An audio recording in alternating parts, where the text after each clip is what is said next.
আর আমার হাফিজ রশিদ আহমদ সাহেব আসইন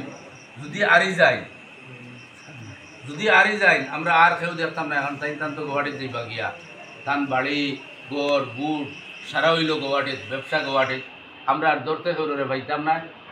এর কারণে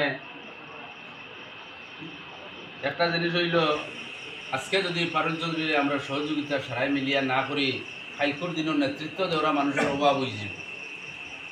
আজকে মানুষের লোকে পারুল চৌধুরী অতগান করিয়া যদি এখানোর বিনিময়ে আজকে বুটো খাড়া হয়েছেন, আমরা তানে গইয়া না দেই, হাইকোর্ট দিনও আর কেউ সাহস করতে পারতো না সমাজের কাম করার লোকে।